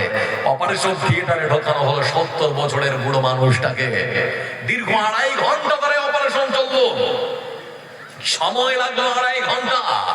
এই দীর্ঘ 2.5 ঘন্টা সময় লেগেছে বন্ধু আমার ওই বৃদ্ধ মানুষটার হাড়ের বাইসার্জারি করার জন্য ডাক্তাররা সময় নিয়েছে 2.5 ঘন্টা। এবার জোরে মনে রাখুন, কত ঘন্টা বললাম? 2.5 ঘন্টা।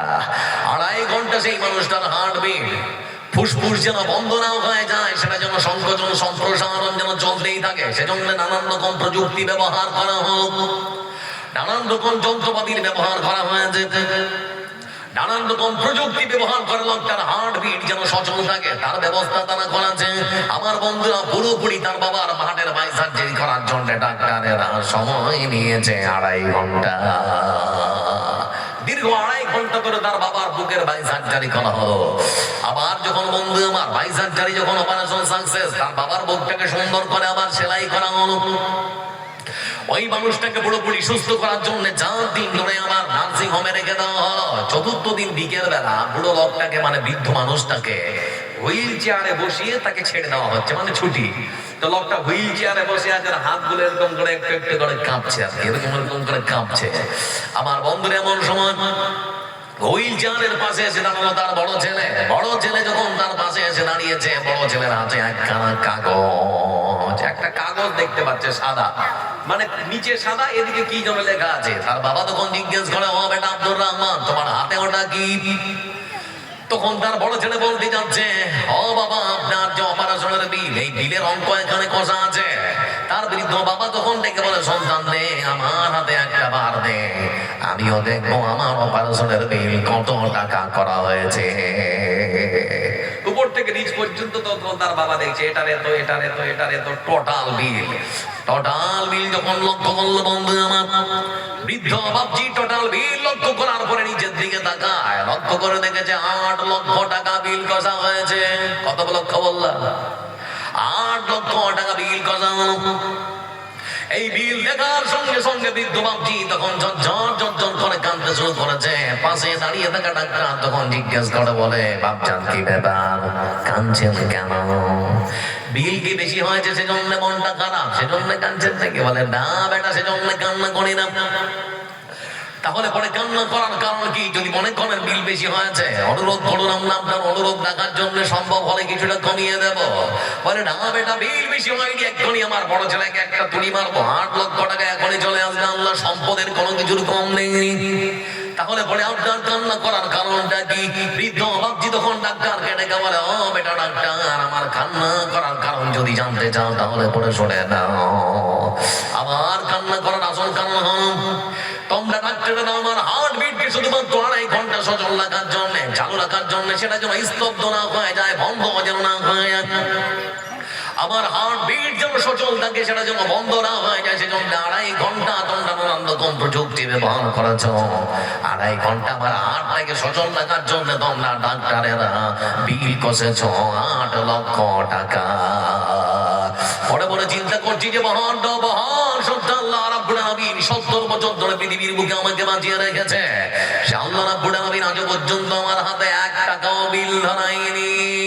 পরে পরে চিন্তা করছি পৃথিবীর বুকে 2.5 ঘন্টার বিল যদি হয় 8 লক্ষ টাকা, তাহলে মহান সত্য আল্লাহ রাব্বুল আলামিন 70 বছর ধরে আমাকে যে বাঁচিয়ে রেখেছেন, তাহলে 70 বছরের বিল না জানি কত কোটি টাকা হতে পারে। সেজন্য অজান্তে আল্লাহর এই শুকরিয়া আদায় করতে করতে কখন যে চোখ থেকে জল গড়িয়ে পড়েছে জানতে পারিনি। আমি আল্লাহ শুকরিয়া আদায় করতে করতে বলতে শুরু করেছি আলহামদুলিল্লাহ। একবার আমরাও আল্লাহর প্রশংসা আদায় করি, আরেকবার আলহামদুলিল্লাহ। আল্লাহর কর্ণে আমাদের শুকরিয়া আদায় করবেন বন্ধু আমার। এজন্য স্বামী ভাই কোথায় গেল? এজন্য যারা এখানে বসে আছেন আপনাদেরকে বলতে যাচ্ছি, ধন আজ আছে কাল নাও থাকতে পারে, এর কোনো গ্যারান্টি আছে? কেনা বলে না আছে? আল্লাহ খালি মাথার একটা নাট যদি ঢিল করে দেয়, এর পেছনে খালি পয়সা খরচ করতে করতে যা ছিল সব চলে যাবে। আপনাদেরকে ছোট্ট একটা দেখা দেখাচ্ছি। এই যে আপনারা এই যে ছোট্ট মানুষটাকে দেখতেন, মনির উদ্দিন নাম, 1.5 ফুট বলতেন নাকি? বলতেন না? মনে পড়ছে আপনাদের?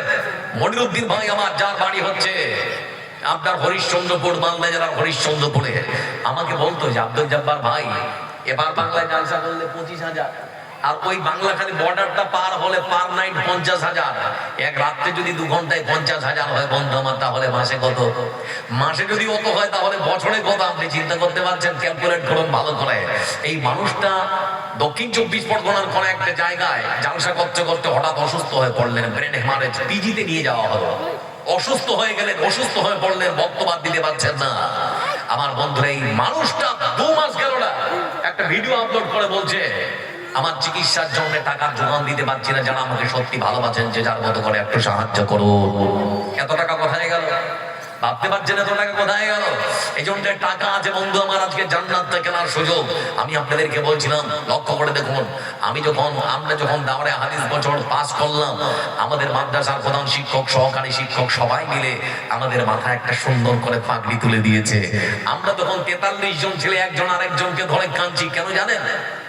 আমরা জানতে পারছি 8 বছর 9 বছর ধরে যে মাদ্রাসার মধ্যে আমরা থাকলাম, এই মাদ্রাসা থেকে আমাদেরকে এখন বিদায় জানানো হবে। কিন্তু 2 দিন পরে আবার যদি আমরা আসি, আমাদেরকে কেউ নিষেধ করবে? কেউ নিষেধ করবে না। আপনার মেয়েটার বয়স 18 থেকে 20 বছর, বিয়ে দিচ্ছেন, মেয়েটা যদি শ্বশুর বাড়ি যাচ্ছে হাউ মাউ করে কাঁদছে, একবার বাপকে জড়িয়ে ধরে, একবার মাকে জড়িয়ে ধরে, একবার বড় ভাইকে জড়িয়ে ধরে, কেমন যেন কান্না করছে। কারণ মেয়েটা বুঝতে পারলো 18টা বছর ধরে যে বাড়িটাতে থাকলাম, এই বাড়ি থেকে আমাকে বিদায় জানানো হচ্ছে। কিন্তু তারপরের দিন সে আবার আসবে, তারপরেও কাঁদছে বন্ধু আমার। চিন্তা করে দেখুন, কিন্তু একটা মানুষের শরীর থেকে রূহ নামক জীবনটা যখন বেরিয়ে যায়, সাদা কাপড়টা যখন সুন্দর করে পরিয়ে দেয়, তাকে যখন কবর পর্যন্ত বিদায় জানিয়ে কবরে ঢুকিয়ে দেওয়া হয়, এ কোন বিদায় বন্ধু আমার, যে বিদায় জানানোর পর সে মানুষটাকে পৃথিবীতে আর খুঁজে পাওয়া যায় না। আচ্ছা, আপনাদের কাছে খবর আছে যে একটা মানুষকে কবরে রাখার পর সে মানুষটা আবার ফিরে এসেছে? খবর আছে? কথা বলে না, খবর আছে আপনাদের কাছে? না, এর নাম হচ্ছে চিরবিদায়। মা চলে গেছে কবরে, বাবা চলে গেছে কবরে, আপনার হয়তো সন্তান চলে গেছে কবরে।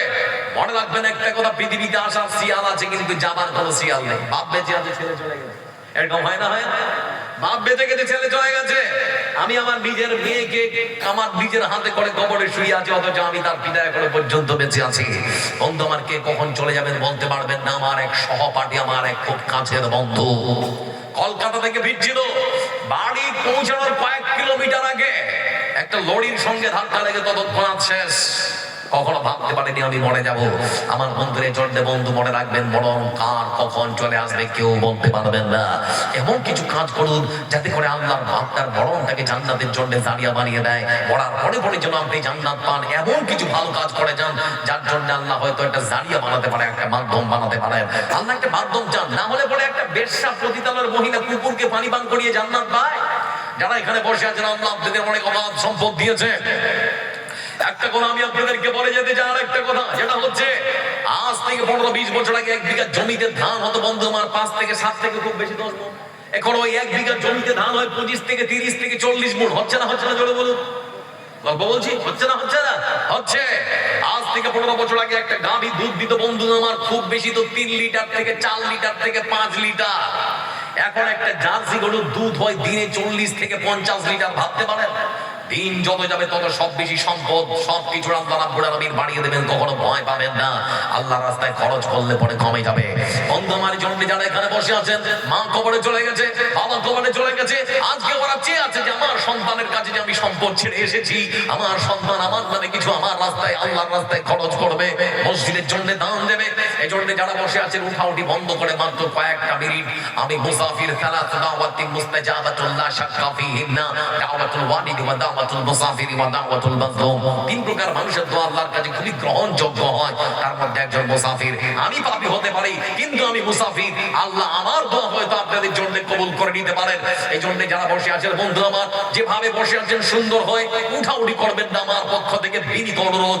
কারণ আজকের প্রধান আকর্ষণ, প্রধান বক্তা কিছুক্ষণের মধ্যে চলে আসবেন। এই জন্য যারা আছেন আল্লাহর দ্বীনকে ভালোবাসেন, আল্লাহর ঘরকে ভালোবাসেন, আল্লাহর রাসূলের প্রতি ভালোবাসা আছে, আল্লাহর প্রতি ভালোবাসা আছে, এই ভালোবাসা দেখার জন্য বেশি আপনাদের কাছে চাচ্ছি না। 5টা করে 1000 টাকা 10 জন দিতে পারেন?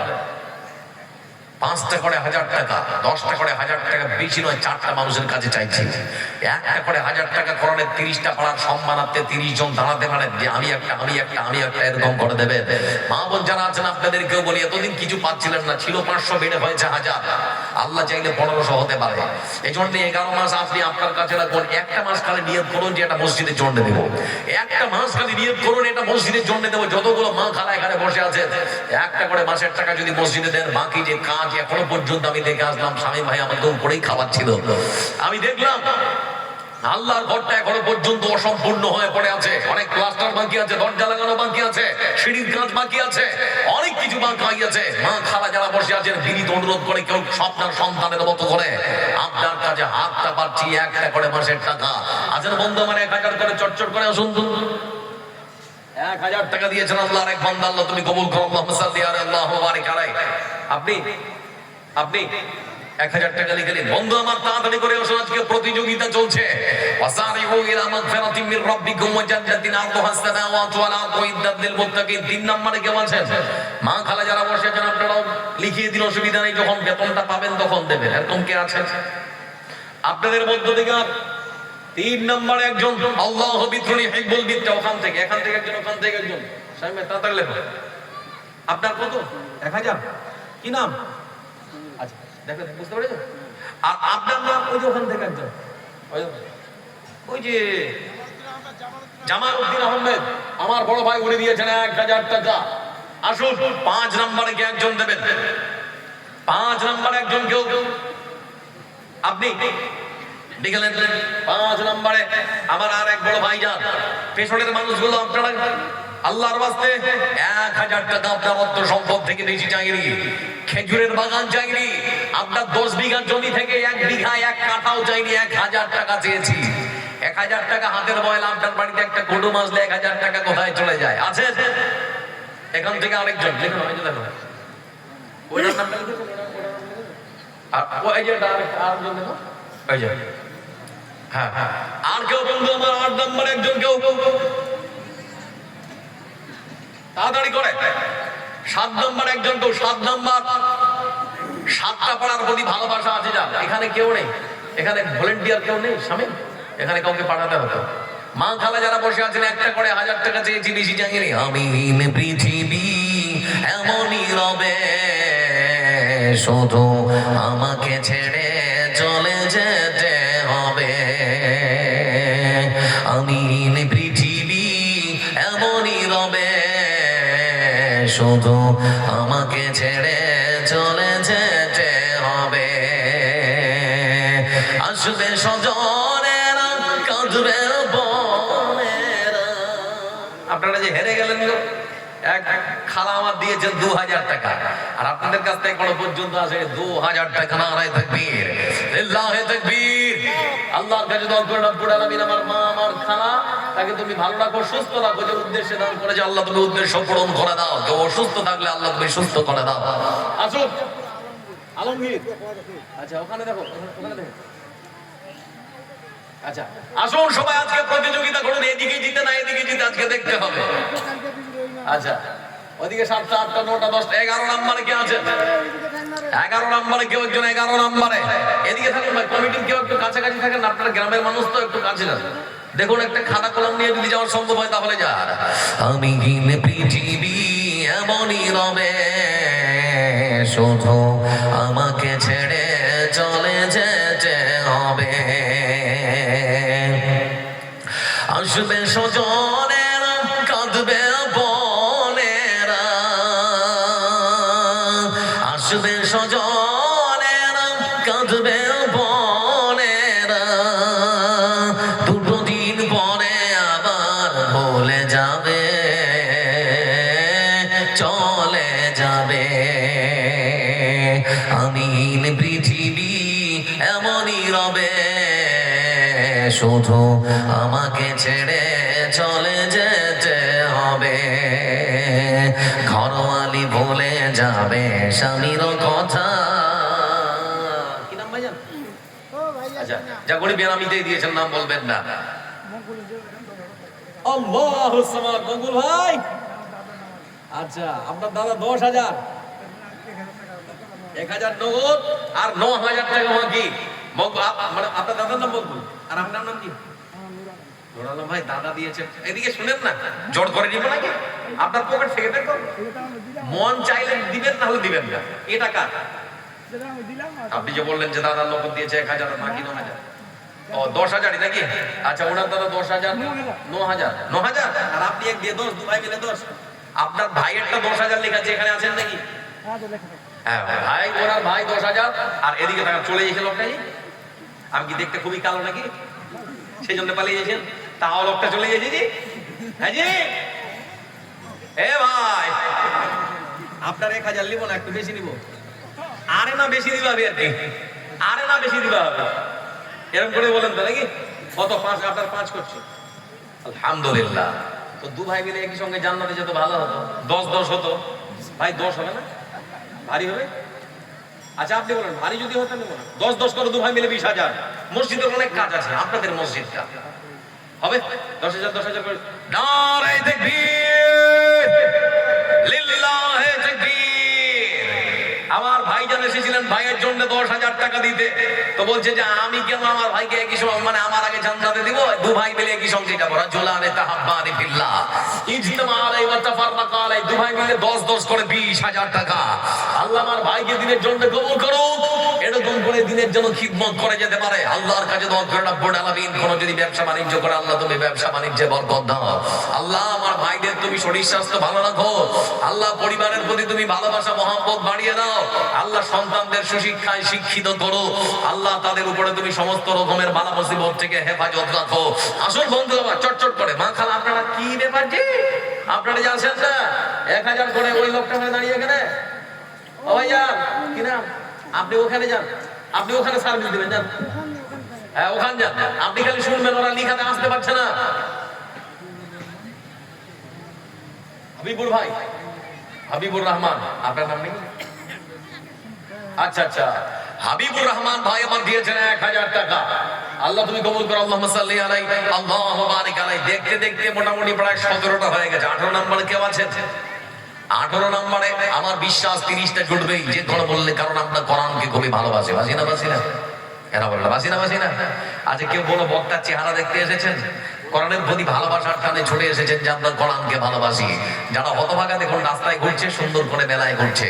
এবার থেকে শুধু হেলমেটে লিখবেন না যে বিরাট ধর্মীয় জালসা, ওখানে আবার লিখবেন বিরাট ধর্মীয় জালসা ব্রেকেটে বিরাট মেলা। আল্লাহ নিজামুল ভাই কই? কই জি? আপনি? নিজামুল ভাই 10,000-এর কোরআন চলছে। এই না মিষ্টি হাসিতে ভুলবো না, এদিকে তাকান। আর অল্প না দিবা হবে। এটা তো আঁকি যা খরচা হলে আপনার নাকি 5,000 10,000। আচ্ছা একটা কাজ করে আমার দিকে তাকান, আমার দিকে একটু তাকান। আমার দিকে তাকালে ভালোবাসা তৈরি হবে। ছেলে যা পায় মেয়ে তার অর্ধেক পায়। আপনি যা দিলেন আপনার স্ত্রীর জন্য অর্ধেকটা 2,500 টাকা লেগে যাবে। 1,000 দিয়ে 6,000 জোড়াটা ভালো না, বেজোড়াটা ভালো ভাই। 7,000 করে, 7,000 যাক আলহামদুলিল্লাহ। 8,000 করে, 8,000 তার 3,000 দিলে 10,000 হয়ে যেত। আর 8,000 হয়ে গেছে কাটাকাটি হয়ে যাবে। আলহামদুলিল্লাহ কহেন তো আল্লাহ, আপনি আরো পান বেশি খেতে পাবেন আলহামদুলিল্লাহ। আর 2,000 দিলে তো 10,000 হয়ে যেত, হবে না? 8,000 টাকা, 8,000 টাকা নারে তাকবীর। মানে কোরআনের প্রতি আসলে সত্যি মানুষের যে একটা ভালোবাসা মহব্বত, তার প্রমাণ হচ্ছে এটা। আমি যদি ভাইকে বলি যে 500 টাকা আমাকে মিষ্টি খেতে দিতে হবে, জীবনে দিবে না। কিন্তু যখন বলবো যে আল্লাহর দ্বীনের জন্য, আল্লাহর মসজিদের জন্য, আল্লাহর ঘরের জন্য, তখন অটোমেটিক মনটা একটু হালকা হয়ে যায়। ভাই আমার 8,000 টাকা আল্লাহর ঘর মসজিদের জন্য 8,000, আর এদিক থেকে 2 ভাই মিলে দিয়েছে 20,000 টাকা। আর একটা কলম হবে না, এরকম বড় পার্টি নেই কেউ। আর 17 নম্বরে একটা 1,000 টাকা। হ্যাঁ জি, আপনারা দেখান না, আপনারা যে প্রতিজ্ঞাবদ্ধ হয়ে গেলেন, মেয়েদের মনটা একটু উদার হয়, সন্তান প্রতি এদের ভালোবাসা মহব্বতটা খুব থাকে, তো আল্লাহর জন্য একটু ভালোবাসাটা বাড়ান। একটা করে 1,000 টাকা বেতন পাবেন তখন দেবেন, যখন বেতন পাবেন তখন দেবেন। একটু একটু একটু তৈরি করুন মনটা। ঘরওয়ালি ভুলে যাবে স্বামীর কথা, সাজাবে নতুন সংসার। সন্তান বলে যাবে 2 দিন পরে, কে ছিল পিতা যেটা।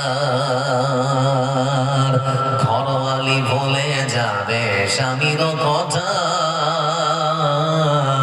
সাজাবে নতুন সংসার। সন্তান বলে যাবে 2 দিন পরে, কে ছিল পিতা যেটা। মিছে জুড়িয়ায় মিছে সব কাজ, যেতে হবে কবরে ফেলে সব নাজ। তাই আর ভাবি না আগের মতন, তাই আর ভাবি না আগের মতন। কে কি বলেছে কবে, কে কি বলেছে কবে, আমি গিল পৃথিবী এমনই রবে, শুধু আমাকে ছেড়ে চলে যেতে হবে। ভাই 17 নম্বরে একজন মানুষ, পিছনের মানুষগুলো ওই দিক থেকে একজন মানুষ হাত তুলুন না আল্লাহর রাস্তায়। 17 নম্বর কলমটা একটা পাড়ার সম্মানার্থে, কোরআনকে ভালোবাসার জন্য একটা মানুষ 1,000 টাকা দেবেন, হাত তুলুন। ওখান থেকে কত? 5,000, 1,000, একটা হাতে 5টা আঙুল, তো সেই জন্য আমি মনে করি যে 5,000 লাগছে। 1,000 লিখে দাও। আপনার বাড়ি এখানে তো নাকি? যাক, আমার বড় ভাই দিয়েছেন 1,000 টাকা, না আড়াই থেকে। আর আপনাদের কাছ থেকে আসছে না জি, এতদিন তো ছিলই না, কড়া করে বদয়া করে দিতে হবে যেন লক্ষ্মীর ভান্ডার বন্ধ হয়ে যায়। দেখি একটা করে 1,000 টাকা দেন, একটা করে দেন, একটা করে। আল্লাহ চাইলে 1500 হবে, বেতন বেড়ে যাবে, চিন্তা করবেন না ভাই। আর কেউ 18 নম্বরে কেউ একজন, 18 নম্বরে কেউ একজন, 18 নম্বর পেছন দিক থেকে কেউ হাত তুলুন। আপনি কে? এটা আচ্ছা, একটা ছোট্ট বাবু এসেছে। কি নাম তোমার? হ্যাঁ, কি নাম? আমির। আমির, ছোট্ট একটা মিষ্টি খুব সুন্দর ছোট্ট বাচ্চা এসেছে, তার বাবা দিয়ে পাঠিয়েছে 1,000 টাকা। আপনার ছেলে নাকি? কটা কটা? একটাই? একটাই? 2টা? 3টা? তো 3টা রেট আমাকে দিয়ে দেন, লে যাবো নাকি? আমার ভাইজান দিয়েছেন 1,000 টাকা, আল্লাহ তুমি কবুল করো, আল্লাহুম্মা সাল্লি আলা আল্লাহুম্মা বারিক আলাইহি। আর কে আছেন বন্ধু আমার? আসুন। আর কে আছেন চট চট করে 1,500 টাকা দেবেন, আসুন।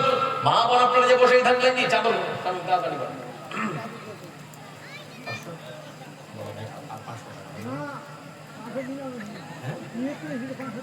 এত জোরে কইছেন, আমাকে ভয় লাগে গেল, চেয়ার ছেড়ে ফের পালিয়ে যাবো। কি নাম?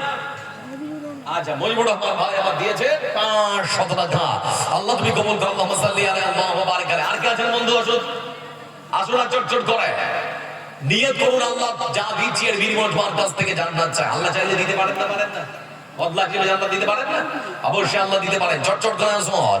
তোমার রিজিকে পড়ে অবাধ্য হয় কেমন করে। এখান থেকে 1,000। আমার বাপ জন 19 নাম্বারে রহমত আলী নাকি? আচ্ছা আচ্ছা আচ্ছা, যাক, বড় মানুষ নামটা বলতে একটু দ্বিধা সংকোচ হচ্ছে। যাক, আমার বাপজিকে আল্লাহ ভালো রাখুন, সুস্থ রাখুন। 1000 টাকা। আর কে আছেন ভাই? আর কোনো দিই ভাই 20 নাম্বার একজন কেউ বড় ভাই যান। আচ্ছা আপনাদের মধ্য থেকে কেউ আছেন 1000 টাকা দেওয়ার মতো? 1000। এই মানুষটা কোথায় চলে গেল? এই মানুষটা কোথায় গেল? হারিয়ে যাবে। কোন না যে যাচ্ছে আল্লাহ ভালো জানে। কত ভাই কি নাম? আচ্ছা বাবু নিব না কার এটা মানে তোমার কি বেরামিতে? আচ্ছা 1500 টাকা দিয়েছে। আল্লাহুম্মা সাল্লি আলাইহি।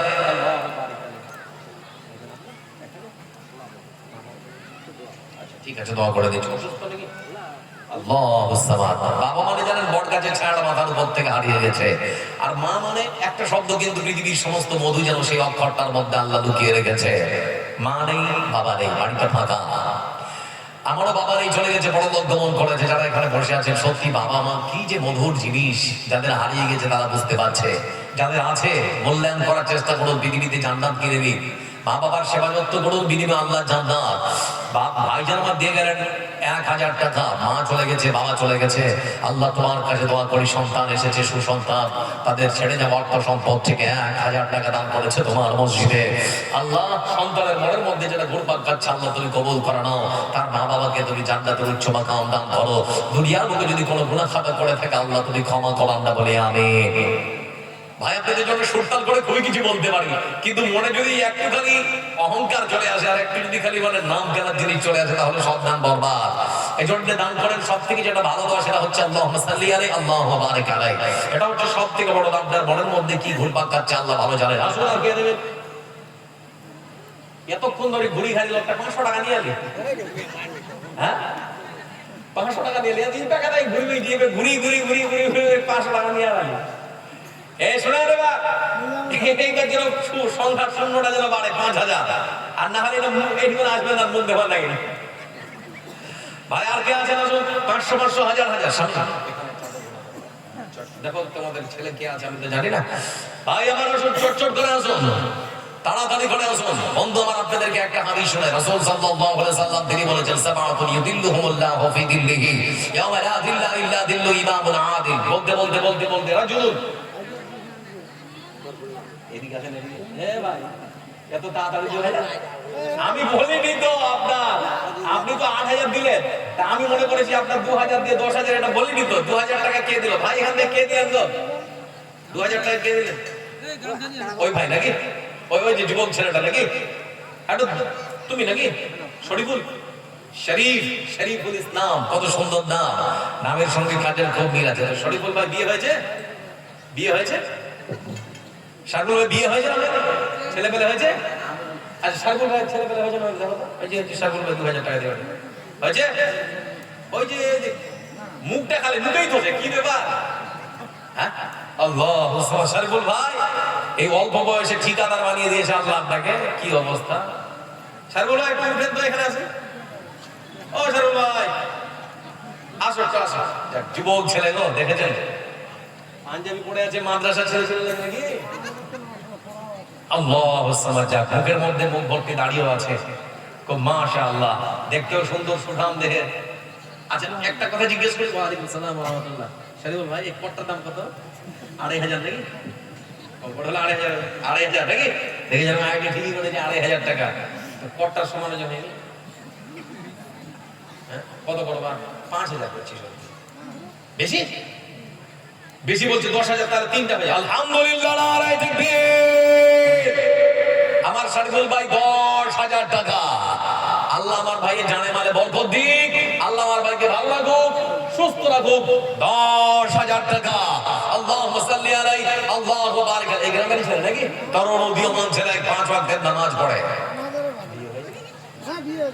ছেলে পেলে হয়ে গেছে, যান আলহামদুলিল্লাহ। খুব সুখের সংসার নাকি? একটা ছেলে একটা মেয়ে, ঠিকাদার মানুষ।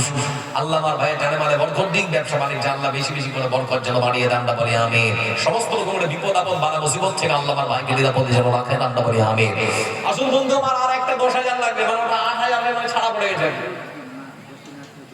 আচ্ছা সিমেন্টও লাগবে তো নাকি? এই মেয়ে লোকগুলো দেখবেন মা খালারা যারা আছে এরা সিমেন্ট লিখাতে পারে। আপনারা বলেন চট চট করে বলেন, ওখানে ওই ফের লোকটা পালিয়ে গেল কোন গাড়ি ঘুরিয়ে বেড়াচ্ছে গেলি গাড়ি। এ ভাই কোথায় গেলেন যে? কি নাম? এই নেজামুল ভাই, মাইক্রোফোনটা নিয়ে এলে হেঁটে দিব নাকি? আমি কে জানি। নেজামুল একটু আসেন, আপনি আসেন। মানুষ নেই এখানে? এক বস্তা দু বস্তা করে আপনারা সিমেন্ট লেখেন, এটা না করবেন না। এক বস্তা দু বস্তা করে, বেশি চাইলে এক বস্তা দু বস্তা করে। ভাই আমার রিজিক আল্লাহ দিয়েছে, একটু আল্লাহ রাস্তায় খরচ করুন। হাদিসে কুদসির মধ্যে শব্দ এসেছে, আল্লাহ রাব্বুল আলামিন তিনি বলেছেন, আদম সন্তান আমার জন্য তোমরা খরচ করো, আমি আল্লাহ তোমাদের জন্য খরচ করব। মানে পৃথিবীর বুকে আল্লাহর ঘরের নির্মাণের জন্য আপনারা ঘর নির্মাণ করুন, আল্লাহ আপনার জন্য জান্নাতে ঘর নির্মাণ করবে। তোমার রিজিকে পড়ে অবাধ্য হয় কেমন করে।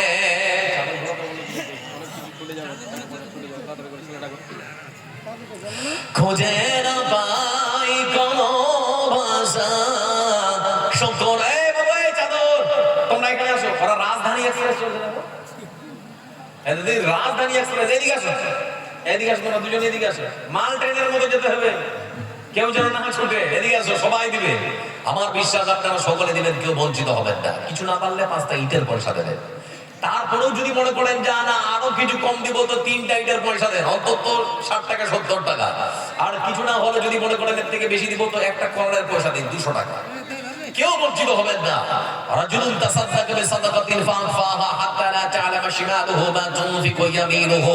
আল্লাহ রাব্বুল আলামিন রাসূল তিনি বলেছেন, যে মানুষ দান করে গোপনে, তার আল্লাহর ভালোবাসার ছায়ায় সেই দিন জায়গা পাবে, যেদিন সূর্যটা মানুষের মাথার উপরে থাকবে।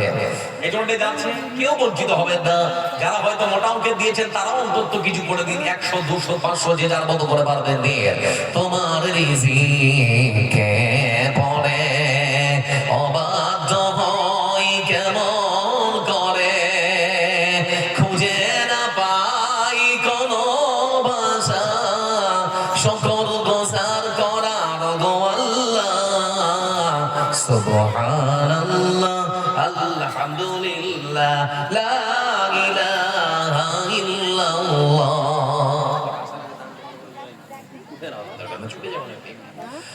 তোমার দয়ায় নদীর ধরা, সারা জাহান তোমার গড়া।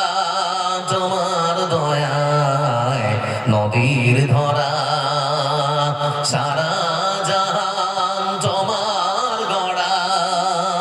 তোমারই হাতে আমার জীবন, তোমারই হাতে আমার জীবন, কবুল করো গো আল্লাহ। সুবহানাল্লাহ আলহামদুলিল্লাহ লা ইলাহা ইল্লাল্লাহ।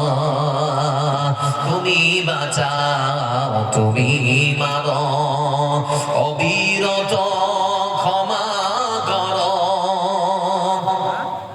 তুমি বাঁচাও, তুমি মারো, অবিরত ক্ষমা করো। যাকে খুশি যাকে ধরো, তোমার মুঠোয় সবই আল্লাহ। সুবহানাল্লাহ আলহামদুলিল্লাহ লা ইলাহা ইল্লাল্লাহ। সেমির লেখান না জি আপনারা, এখানে কই লোকটা ওখানে যেতে হবে না, ছুটে যাবো না সামনে। ভাই ওই যে চাদর যাচ্ছে, আপনাদের সকলের কাছে বিনীত অনুরোধ, কিচ্ছু না হলে 5টা ঈদের পয়সা, একটা সেমিন্টের ব্যাগের পয়সা, অথবা একটা করার পয়সা আপনারা দেবেন, কেউ বঞ্চিত হবেন না। কি না কবু কে দিল? রাজীব তোমার মা দিয়েছে? আচ্ছা, একটা ফুটফুটে খুব সুন্দর বাচ্চা এসেছে, 500 টাকা দিয়ে পাঠিয়েছে কার মা। আল্লাহ তুমি কবুল করো, আল্লাহুম্মা সাল্লি আলা আল্লাহুম্মা বারিক আলাইহি। ছোট্ট সন্তানকে আল্লাহ তুমি তোমার দিনের খাদেম হিসেবে বেছে নাও। আর ভাই আমার জানা দেবেন, তাড়াতাড়ি করে আসেন। আর মাত্র 4 থেকে 5টা মিনিট আমি আপনাদের সামনে আছি।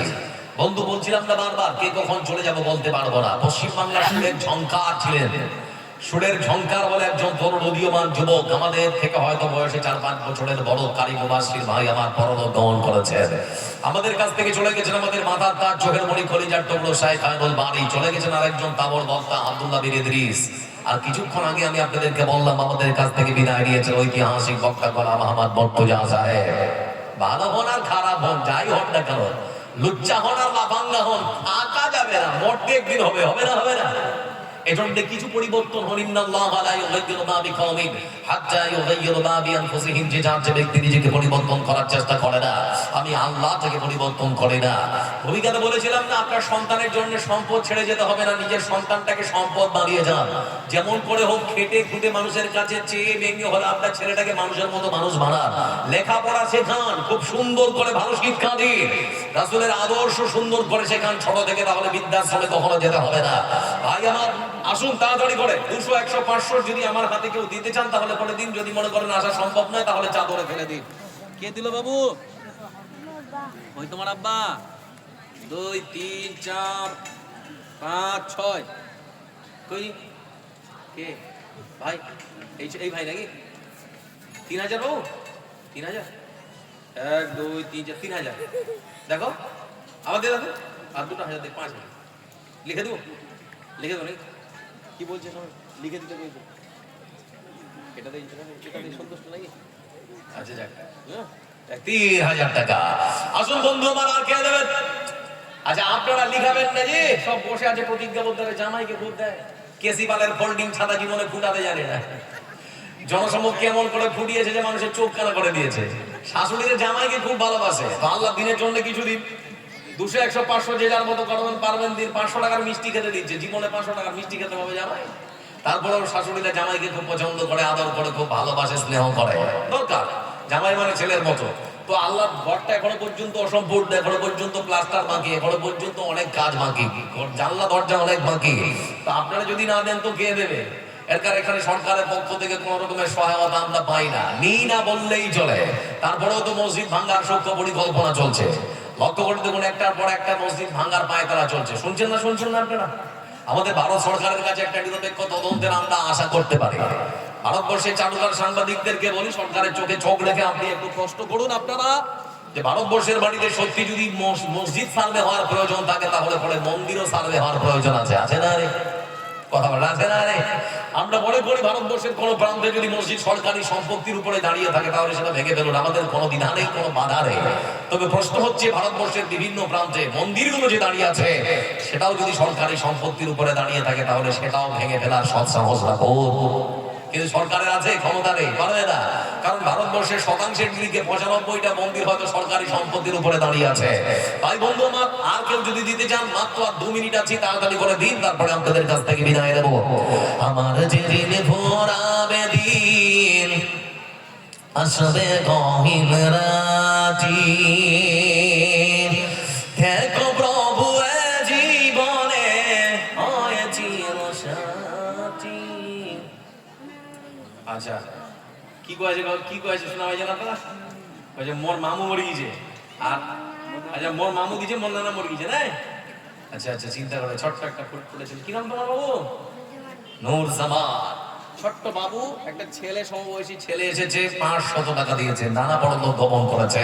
আল্লাহ তুমি নানার গুনাহ খাতাকে ক্ষমা করো, জান্নাতের উচ্চ মাকাম দান করো। আল্লাহ তাদের পরিবারের প্রতি ধৈর্য এবং সবর অবলম্বন করার তৌফিক দান করো। আল্লাহুম্মা সাল্লি আলাইহি আল্লাহু বারিক আলাইহি। মাত্র আর 2 মিনিট, তারপরে আপনাদের কাছ থেকে বিদায় নিচ্ছি। যদি মনে করেন কেউ দেবেন দিতে পারেন এর মধ্যে।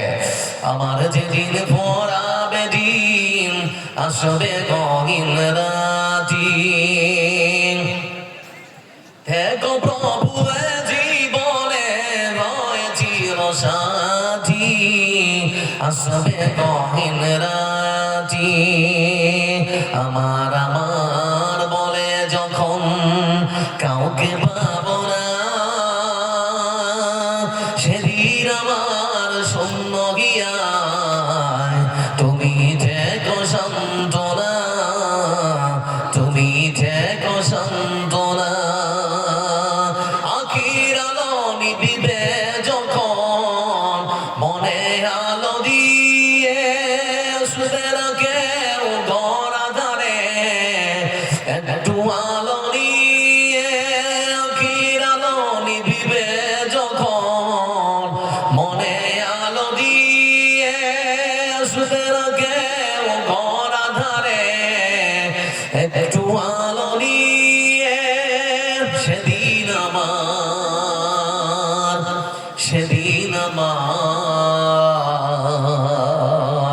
সেদিন আমার আধার ঘরে তুমি থেকো।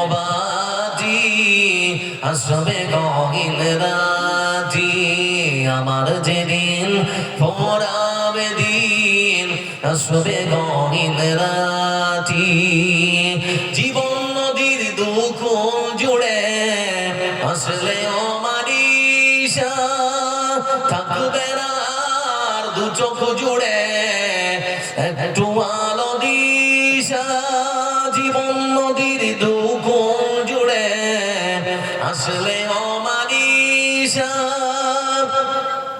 থাকবে না আর দু চোখ জুড়ে একটু আলো দিশা সেদিন আমার সেদিন আমার